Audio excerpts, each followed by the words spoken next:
Okay, Timo, we are back with another episode. Welcome. Yes, welcome back to another week in our World Wide Web series. We're taking things one step deeper, as always. We have a special guest today. If you're watching on YouTube, you'll have already seen the man, the myth, the legend. He was on last week. Exactly. And he talked about things that went straight past our head. Is that a good way to describe it? That's exactly how to describe it. Yeah. So we are here to learn more.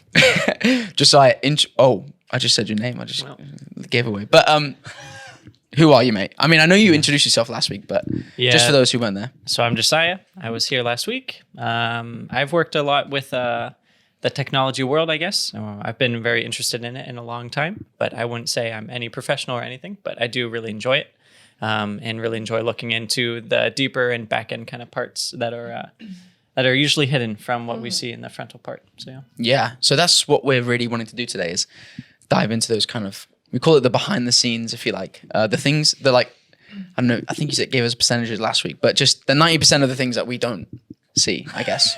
Yeah. See, this is what happens, is that Zach and I then start making up statistics. This is why we need friends like Josiah. So yeah. Awesome. Well, today I think one of our big things that we want to talk about is basically like online security and data privacy and all of this stuff that we kind of like know about or hear about, but then the average day-to-day person doesn't really do anything with. For example, I know we talked about this the other day, but I was saying like, you know how at every website now, because of the GDPR, hello, which stands for something data protection. Yeah. Oh man. General Data Protection Regulation, I think that's the one. Yeah. There we go. See? But yes, essentially like the, accept all terms or like reject all cookies. I don't even know exactly, but the things that we press, the things that we do subconsciously, I want you to know that we're being laughed at behind the scenes by our crew. And by we, I definitely mean me. But this is why we have Josiah here. Lucas, all right? Thank you. But basically, today we're going to talk about all the things that we kind of, like the everyday user, as we started calling it last week, just kind of don't really see about the internet. Yeah. So, like, give us like a bit of like, what are cookies and what are the things that we're accepting, basically? Yeah. So about a year ago, it was actually a little bit longer, is when I started first like interacting with GDPR and actually looking into what that entails, the GDPR, and that starts diving into cookies, which was around before GDPR, and all that kind of like data that is processed through websites and what exactly that entails. But the GDPR, and my facts aren't exactly solid because it's been a while since I've had to like dive into it. No worries, that's fine. But that's cool. Yeah, the GDPR is a part of the whole data protection for the common user, but also to help businesses safeguard themselves in the instance of lawsuits or lost data. Like it's just to help regulate data and how it's processed, and the safe passing of that. Because with technology, it's not just data passed on hard paper or by word of mouth. It's now through the code in a computer, and it's a lot easier to tap into something on a computer than it is to steal a letter, so to say. So it's more for safeguarding for them and keeping them safe. Is that rather than like collecting information though? I'd say it's for all parties. The GDPR. So the GDPR is a part of the safeguarding of data, and people's personal information. That's the whole reason that it's been implemented across the EU, and I'm not sure about the rest of the world, but primarily the EU from what I know. So yeah. So to keep us as well as them safe, basically. Yeah, it's basically to add regulation to the whole scheme of it. So where does the kind of like the negative side of this come in? Because that sounds like it's a good thing, like when you describe it like that, right? But then there's also, I mean, what do they do with that information? Is that information that anyone can have access to, or? So how like it works for who I was using the GDPR for, or who I'm like the data protection officer, quote unquote, whatever. They have to have terms for everything to make it proper, it seems. But basically I'm the person that got the joy of spending the hours to do their test and certify myself, and working with Lucas, he's behind the camera, on some websites and that such. It's to help protect us and to also clearly state to people who are coming to use what we have, that we're not going to misuse their information. So the downsides to the GDPR kind of fall into line with who has to be the one like implementing it for the business. So the bigger the business, the more little holes you have to make sure are all in place. So the GDPR, you need to kind of like state if there's any third party people outside of your company and the customer or the person that's giving you the information. Is there a third company that is also seeing that information? If that's the case, then that is like kind of that's an additive to the risk factor of their information getting leaked or et cetera, et cetera. Yeah. So it's the only negative side is the people that have to be making sure they're all up to date and running it. Because if you're not, then it's all the legal ridiculousness that could happen if you're in the spotlight as a company. Yeah, because this is something that you see all the time, right? You like go into a website and it says like allow cookies from third parties or whatever, or allow your cookies to, I don't know the wording, but it's really interesting. And then just the whole idea of regulation, because this is something, I mean, Zuckerberg's been in the news for this for, I don't know, a very long time now, but the whole idea of like the internet not being regulated, as in like we have to create laws about things that we don't know about yet. You know what I mean? And so the GDPR, I feel like, has like come in because we've already kind of been screwed over a little bit. You know what I mean? And I just wonder if you have any kind of like opinion on the whole, like the scape of the internet right now. And we're essentially trying to create laws to undo the damage we've already, done. Because it's kind of like the Wild Wild West out there, no? Like, well, they're making laws for a piece of the internet, because there we go. Go off. There's still parts of the internet that will never be able to be governed. So there's I would say there's two other parts to the iceberg of the internet. That's usually like the image that people use. And at the top you have the clear net, is what we'll call it, and that's where all the Facebooks and the Google search of cats and dogs, that's where that is. And then there's the deep web, where there's everything from like back-end servers can be running through them, and where a lot of data could be stored, or I would say where they're not connected to ClearNet servers be it for protection of the data that they're processing on there.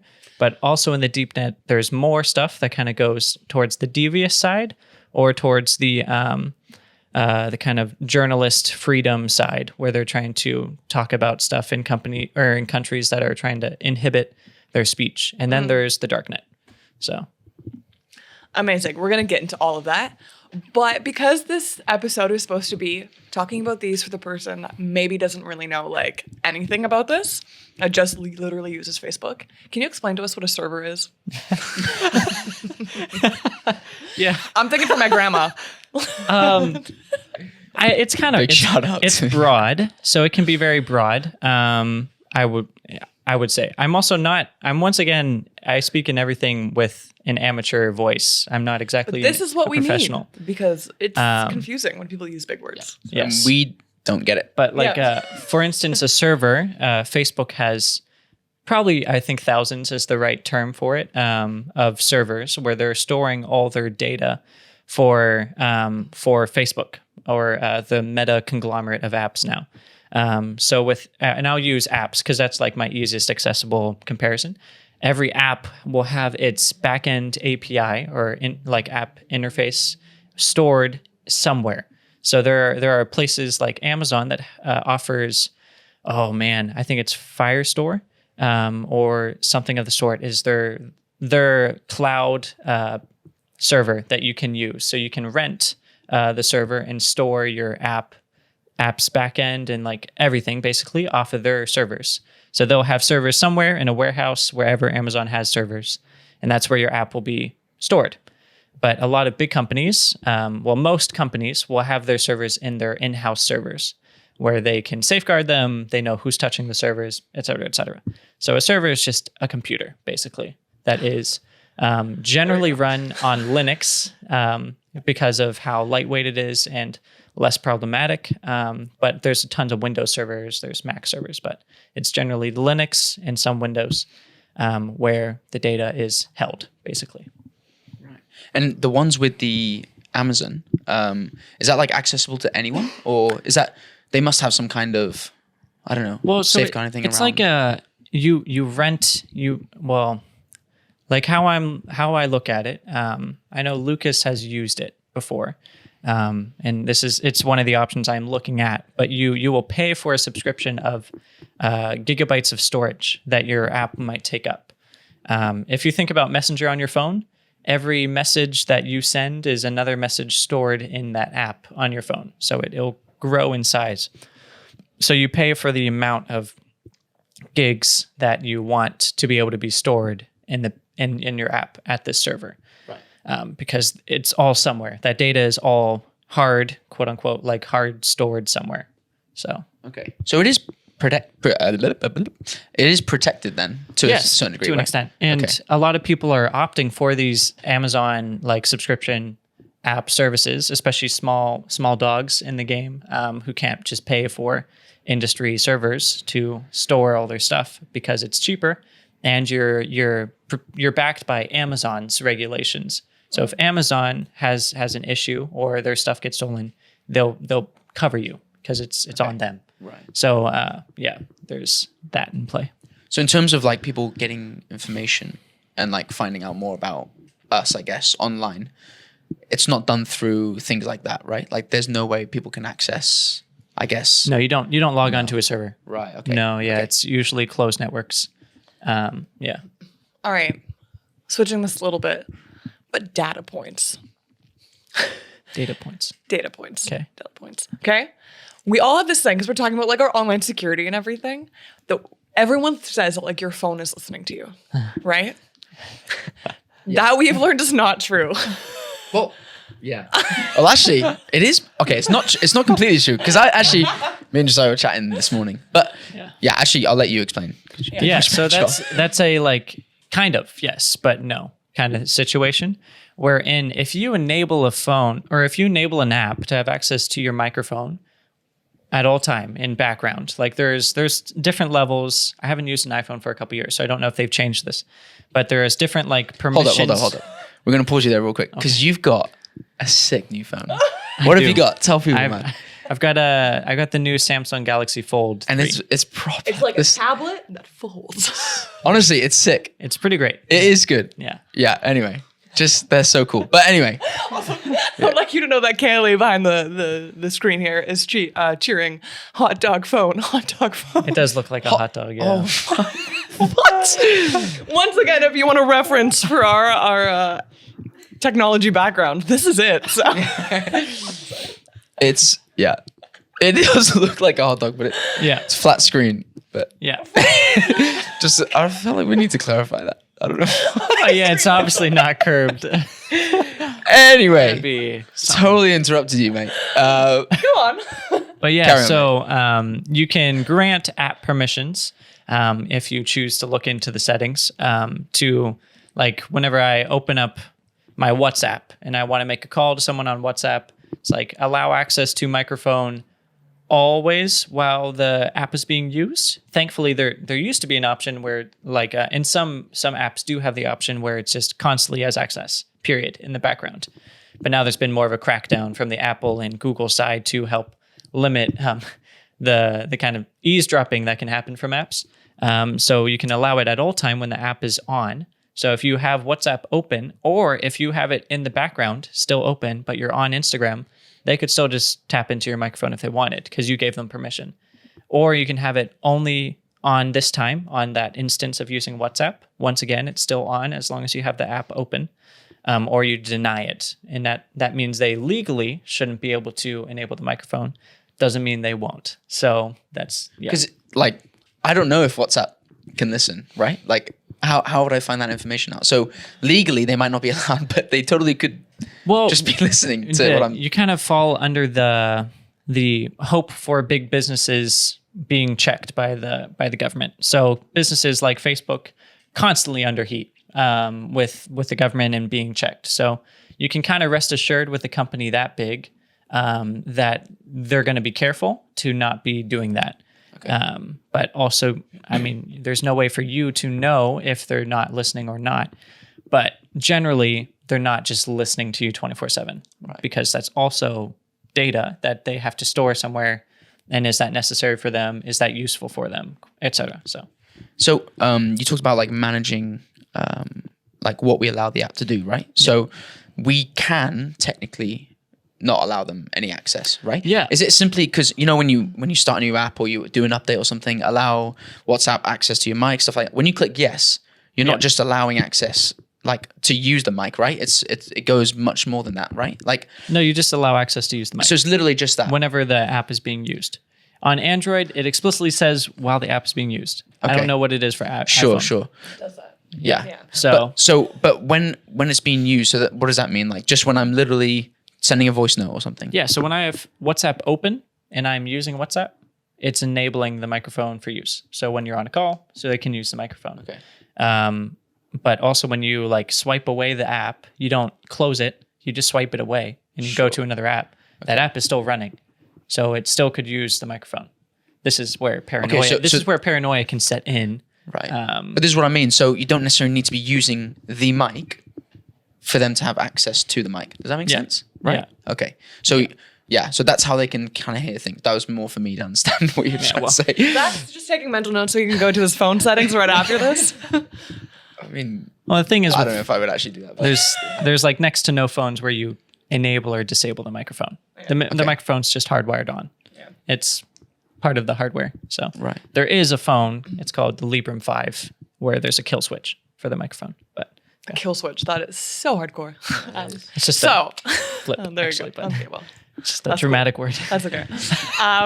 So if our phones are not constantly listening to us, how do we get adverts for like that thing that you were talking about with the person in the room Yeah. next to you? So there's key logging. This is something I've been interested in with my phone.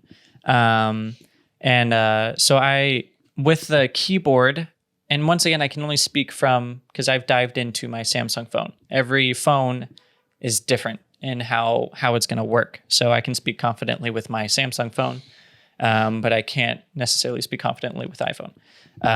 But with my Samsung keyboard, they do collect keystrokes, and like Google will collect keystrokes and browsers will collect keystrokes on like what you're typing and stuff like that. To the extent of what that is, I'm not confident in what that is.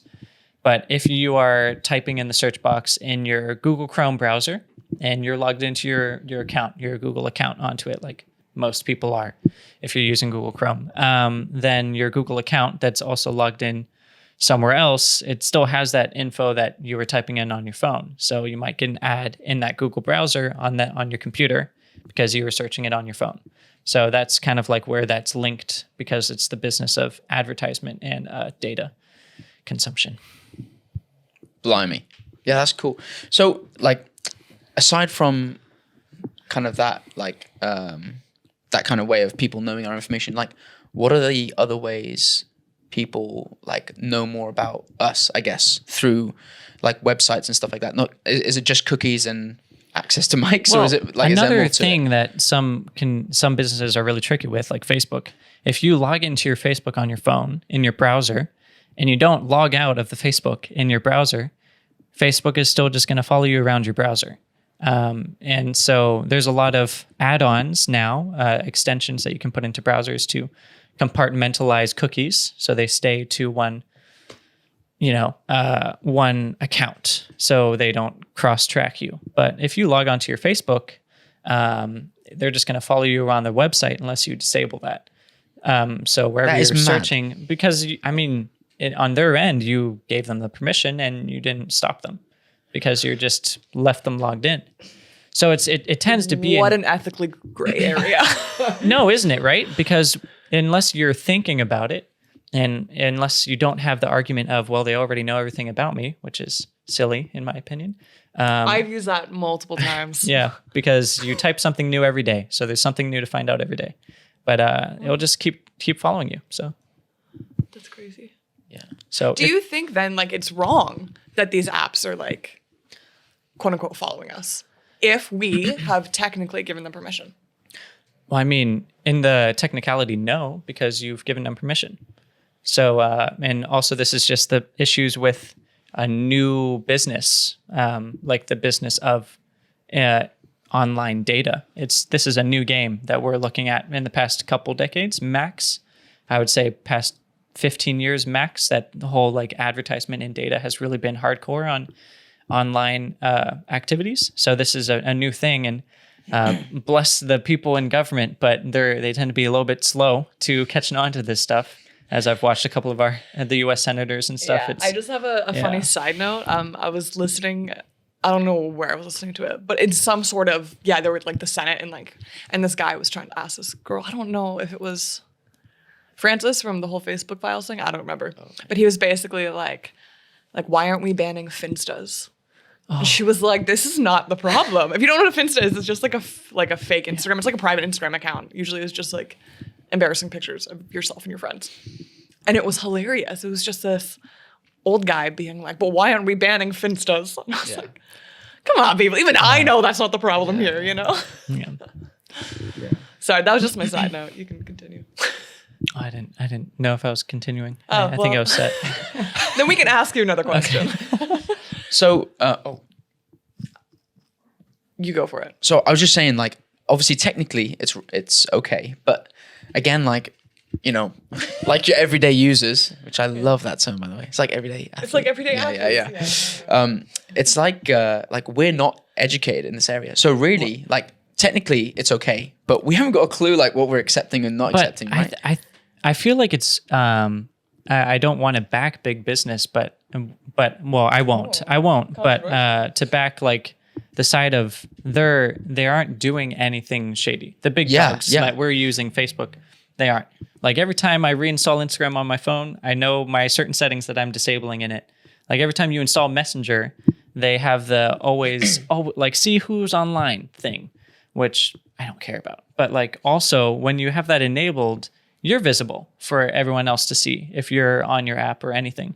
And, you know, personally, the reason I disable is I don't want Timmy to know that I'm online if I don't really want to talk to Timmy at that moment. Timmy. You know, so this isn't like gracious. This isn't like a privacy. My first reaction was, who's Timmy? No, I don't know Timmy.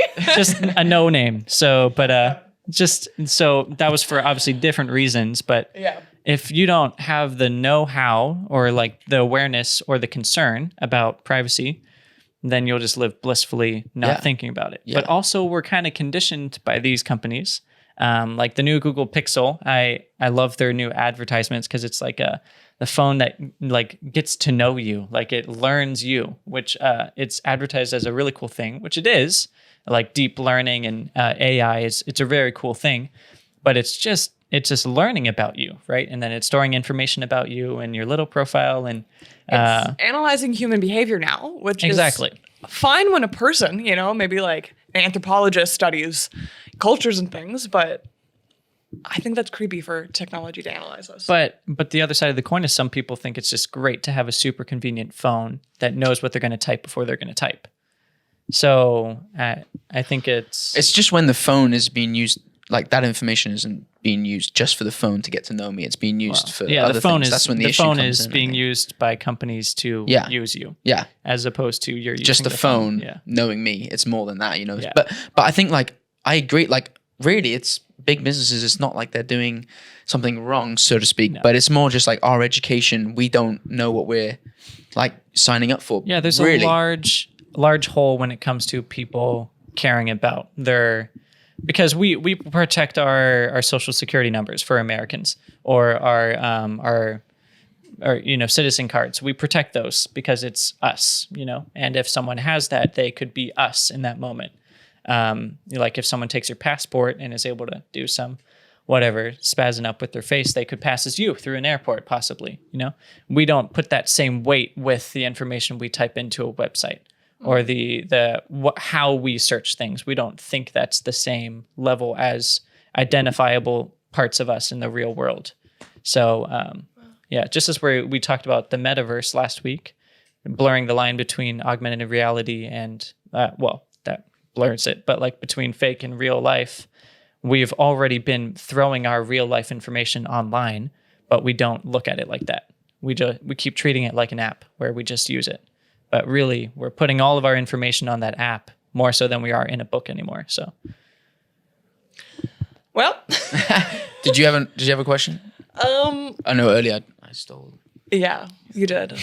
It was mainly just generally like because a lot of people like talk about online privacy and what you were just saying about how all of our information we just without even thinking about it, our lives are like our identities are online now, right? Yeah. Is there any such thing as like true online privacy? Because I know that's a really big thing right now. I personally don't think anyone has true online privacy. You know, like even I'm sure many people know Edward Snowden, who is the whistleblower, right? Yeah. He runs a very private life. We still know his family. We still know where he was born. We still know all of this stuff because of online accessible tools. So even though he's tucked away in Russia right now, you know, like avoiding the US, we still know almost everything about his life leading up to the points. Joseph Gordon-Levitt also played him in a movie, so Never We know saw a this lot. movie, but I had no idea. this is on this conversation. Zach's out. Zach's I'm not out. involved at the moment. But Yeah. That's interesting. Because I think that's one thing that we're all like, we're angry about is like, you know, and we blame the conglomerates. You know, we blame the Facebook. We blame the whoever else, because I feel like Facebook owns it all anyway. For like not letting us like have like privacy. But I think from what we're talking about, like that didn't even exist before them, you know, like yeah. interesting. So, like, what are you involved in exactly currently? Like, in this, like, I know you. I mean, you're the man. Like, if I need to create an app, I would come to you. I know guess. that's like I know you're working even on. though Like, I have not completed a app. Sure. Thank you. I you're, appreciate that. You're the one who I'd go to anyway. So even though Well, though Lucas nothing's been back done there, yet. he's completed an app. Let me set the record straight. Nice. Well, you two would be the guys that I'd go to then. But yeah. I don't want more words. Yeah. So, like, is that what you do? I mean, like, what else are you involved in that kind of space currently? Man, so I guess my biggest project is an app development. I am working on a big app, kind of two. It'll probably be split into two projects when it comes down to the line. So that is probably my biggest sphere of interest right now is the app development world. But yeah, I don't know. I initially wanted to pursue game development, like software development on the game side. So, but yeah, I enjoy it. I don't know. The coding part. So you're building something from just yeses and nos and instructions and the architecture that's in the back end to produce that ball that you're going to kick in the game or that heart button you're going to click on the app. It all has a bunch of Things behind it. And that's what's cool to me is like learning about that and seeing how that's implemented. Yeah. So besides that, and then I love rabbit holes. So I like to dive down the rabbit holes and just learn obscure things. So I guess that's where my fascination kind of kicked off. Right. So do you like, we've talked about kind of like education in that respect and like us as people having better education and like being able to understand what we're actually signing up to kind of thing. Like, I don't know. Are you doing anything in terms of like trying to change this or I guess, do people come up to you about this at all? Like, is there any role, I guess, in trying to help people be more educated right now? Or is it just more like you just enjoy the fun side of it and you're not I don't know. I know there has been seasons where I've tried to convince people that things are important. Courtney and I have had conversations over our friendship about this stuff. Really? And good or bad?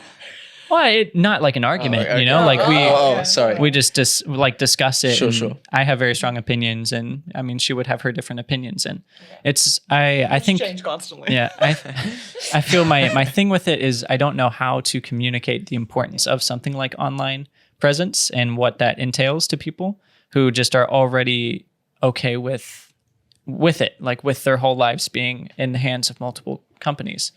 So I don't know. I've stepped back from trying to be a soapbox preacher about it, you know, and then if people want to know about then things, that's great. Sure. But if you don't have that just kind of drive for the curiosity or to like dive into it, like it's just something you might live your whole life with. It's something we all complain about, but we never do anything. Like, I feel like it just stops there. Like, or we complain or talk about it, and then that's as far as it goes. Like, yeah. But what's the line as well? Like, of being like aware of it without being paranoid, like you said earlier. Yeah. Because then there's that whole other thing, and it's like, oh, I have to like try to erase my whole digital footprint and like, Yeah.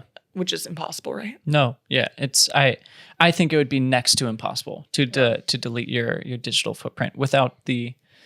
Yeah, I don't even know what tools you would need to be able to sponge yourself out of some of the And quickly, networks, a digital footprint is definition time. just I mean everything you log in online, like Like your trail, I guess. everything. Yep. So yeah, every email, every place you've logged into for newsletters, every app you've used, every account you've gone into your search history. If you don't clear that, like all of this stuff, it's part of your digital footprint. Wow. If it's linked to you, I mean, you can run a fake account and like run it through VPNs and all this stuff to try to stop it. But yeah, Virtually impossible. yeah, Anyway, so how do we not be paranoid? yeah, it's a great question, right? Because I feel like for the longest time, because also whenever I was first interested back in like high school about technology and all this kind of stuff, it was like I wouldn't say I was paranoid about it because I wasn't really concerned about my life being, I was like a teenager, so I wasn't concerned about my life being on the internet, but I was fascinated by how quickly it's on the internet and in the hands of companies. Like everyone's checked their spam on their Google and don't even understand how all these accounts or websites have access to your email. So I just kind of got, I guess, paranoid with the sense of how far does it go? And there's a point when you have to just kind of let it go, I think, and not try to solve the problem, but just, yeah, I think that's our problem as humans is we want to solve the problem by ourselves. And that's where you're going to kill yourself because we're not made to fix the world.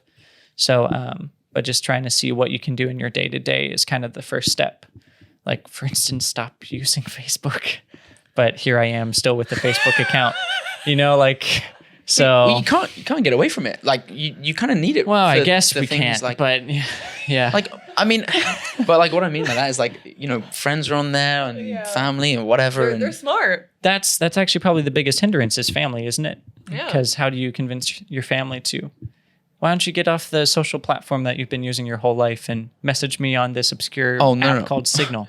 My mom is proper paranoid. Like, oh yeah, she's proper extreme. Like, she just, it's really funny to me. But like, actually now having this conversation is like, What my mom has a point. You, like chat around? Chat with her on? No, like she's on these apps, but she reveals nothing on there. Like, and she thinks that's like, I don't think she sees the behind the scenes, but it's more like she won't post a certain picture, or she won't post, or she'll just do very little on there because she just knows Facebook and I guess the way that can be. So yeah, I don't know. It's funny, but I don't know. I don't think she should run away from it as well. I don't think it should be a case of like not using. We talked about that last week.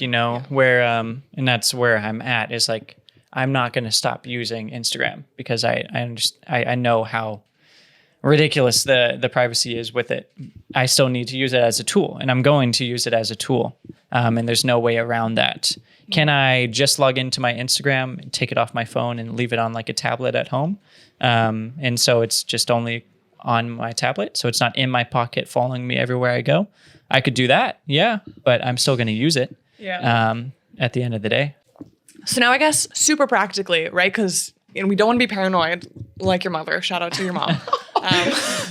But we also, I think we always talk about this, like how do we be conscious of this? Like, these are our tools. Yeah. We're not like, we are the humans. This is a technology. You know what I mean? And not like this, it's not owning us, So like, what are the practical things that we can do when it comes to online security and data protection and all of that?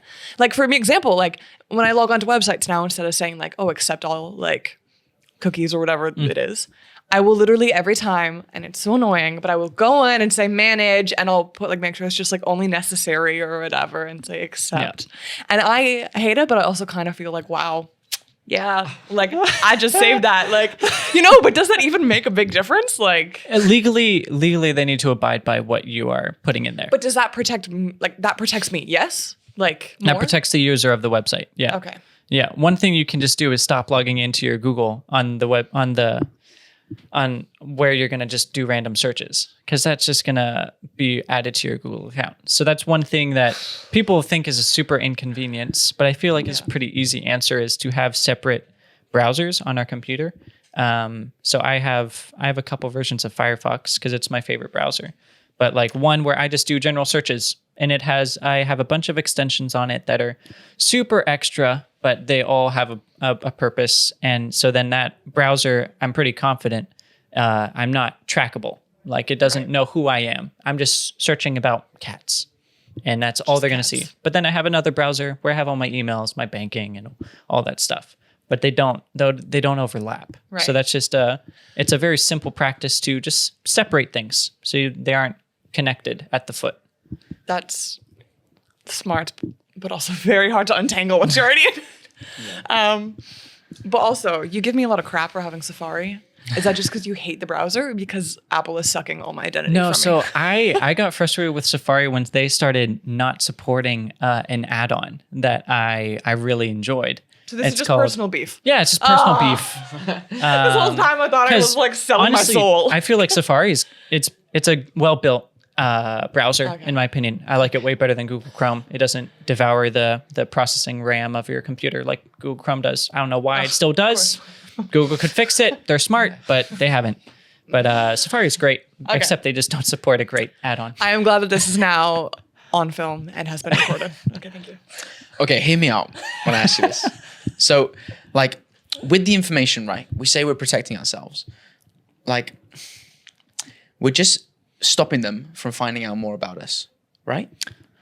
I mean, I guess when we go and manage when the you cookies when and you stuff go like and that. stop, like, whenever you start making these steps, they have everything that's already happened. You're just gonna start attempting to stop further.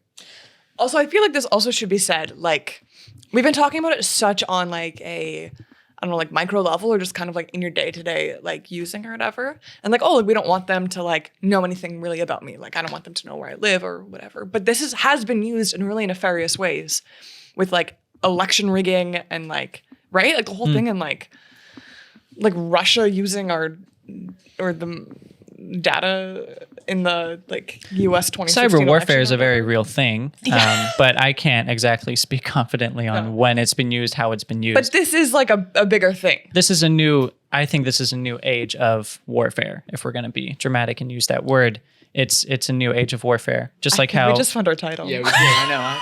I thought the exact same thing. just like how like chemical warfare has become pretty prevalent recently with the whole Russia and Ukraine situations. A lot of like professionals around the world, whatever, I guess that's the term I'm going to use to make it sound more legit, say that the next world war would be heavily digital. Be that if that's how it would happen, if we have another world war or not, it's a possibility because you can cripple a company or a country by attacking where their finances are, which is now more and more online as we look at cryptocurrencies. So, Oh my gosh. Which we should not dive into here because we could go on and on. We need to be wrapping it up, but I feel like we were actually just like extending this into a 3-hour. I guess that was going to be my question was like it's not just the fact that we don't want them to know about us, right? It's like how they use that information and what it could be used for. yeah, I mean, For it's example, just treat your online presence like you treat your passport, your social security number, because it's all just as identifiable as that is. Yeah. And once you start thinking about it like that, you might just be a little bit more careful. Like there's a website that I use for a lot of options that are outside of the normal apps. Or like emails that are different than Google or stuff like that. It's called privacytools.io. And it's a very easy way to just go look and see that there's other options. So don't use a Gmail. You can use a Proton Mail, as many people know. That's like a pretty well-known privacy one. What a funny name. Yeah. Well known. It's what Snowden uses or used. But yeah. Sweet. I mean, That's awesome. yeah, that's class, honestly. Yeah. As we said, there's so much more that we could dive into on this, but I think we covered the online privacy quite a bit. Legend, mate. Thank you. Yeah. Yeah. Thanks for coming on again. Thank you for having me. I know. Thanks for putting up with us and our lack of knowledge, Yeah. complete lack of knowledge in this Honestly. area. Well, if someone's not going to share it, how is anyone going to like learn about it? So Exactly. yeah. And now we take responsibility. Great. Yeah. Zach needs to say take responsibility in each episode, and I need to say ethics in each episode. Yeah. Because we do need to take responsibility. That's why. Anyway, so that was great. I proper enjoyed that. That was class. Yeah. It was awesome. And we hope that you guys enjoyed it too. That you felt like, that you're just chilling with some friends talking about this. And that, yeah, it inspires you to take action, but don't get paranoid because that's not going to help anything either. But yeah, let's just be wise with the tools that God's given us to live in this day and age and to help, to change the world for good, not for the other option. Normally on an episode, we'd be like, oh, how can you find Josiah? But actually, we don't want to do find that. Don't find him. Don't give him his social media. We're not going to tell you. But we'll tell you where you can find us in all ways and places. But we learn nothing. But we wouldn't mind you guys knowing where we are. Where can they find us? I just said that. Oh, did you? Oh, whoops. Oh, blimey. Anyway, I didn't hear that. So, anyway, yeah. So, we have some great episodes lined up. So, stay tuned. Yes. And there are places, well, I didn't tell them where they could find us. But See, that wasn't a stupid question. Well, people started giving me eyeballs back there. we said it's so good with this whole episode, and now we have crashed and burned. But guys, you can find us on Instagram. I feel like I can't look at Josiah when I say this. On Instagram, I have at all, the I Anchor have of the all Week. these platforms. No, I know. We're joking. But there is somewhere else they can find us, Zach. Where can they find us now? YouTube. And TikTok. There we go. And, oh, man. That was it, yeah. Kelly, I have no idea what you're saying. So, anyway, Yeah. we're going to wrap this up. We are going to wrap this Thank you up. so much for tuning in. We have some exciting episodes, and we'll see you guys next week. We'll see you next week.